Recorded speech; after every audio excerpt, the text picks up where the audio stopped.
The G8 summit in Russia is coming to an end.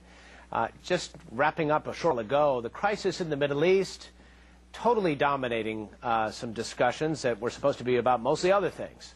We get more on what came out of the high-level gathering, including some rather colorful language from the President of the United States when he was talking to one of his counterparts. Ed Henry joining us live from St. Petersburg with that. Hello, Ed.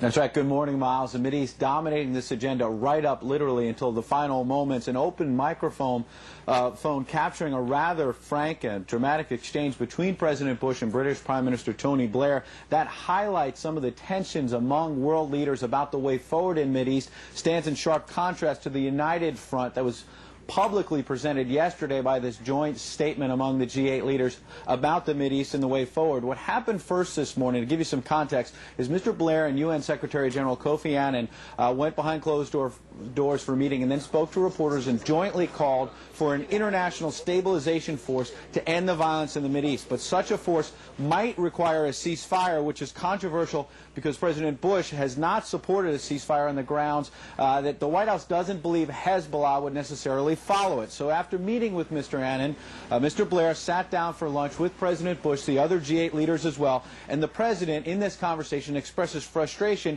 that the UN should be doing more to pressure Syrian President Assad to get Hezbollah to stop the violence. We need to be clear that the leaders knew that this was a photo opportunity. Mr. Blair eventually turns off the microphone that was on the table, but not before this.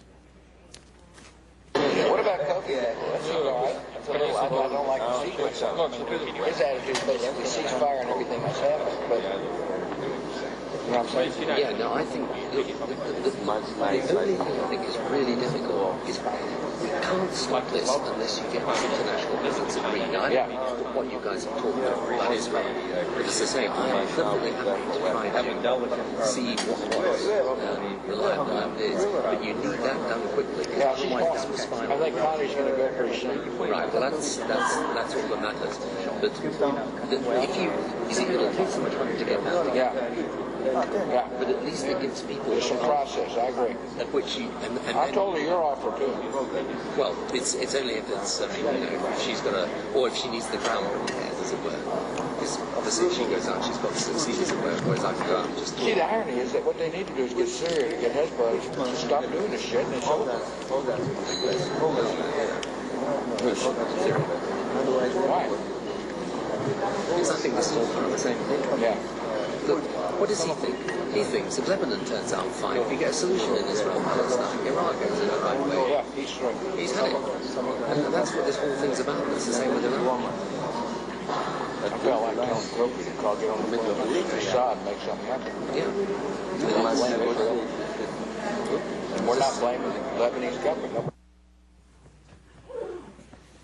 Now, we played this tape for a White House spokesman who said the president's words speak for themselves. The White House has no further comment on this exchange. The key part of the exchange, of course, being President Bush in some explicit language, basically suggesting the UN really needs to get Syria to get Hezbollah to stop the violence, and then this will be over, this crisis. Also, what should not be lost in this exchange is that the president, in this conversation, confirms what we've been hearing privately here at the summit, which is that he's planning to send Secretary of State Rice to the Mideast. That's only going to raise the stakes, and they're hoping, obviously, that could diffuse some of the tension. Miles. All right. Thank you very much, Ed Henry. Appreciate it.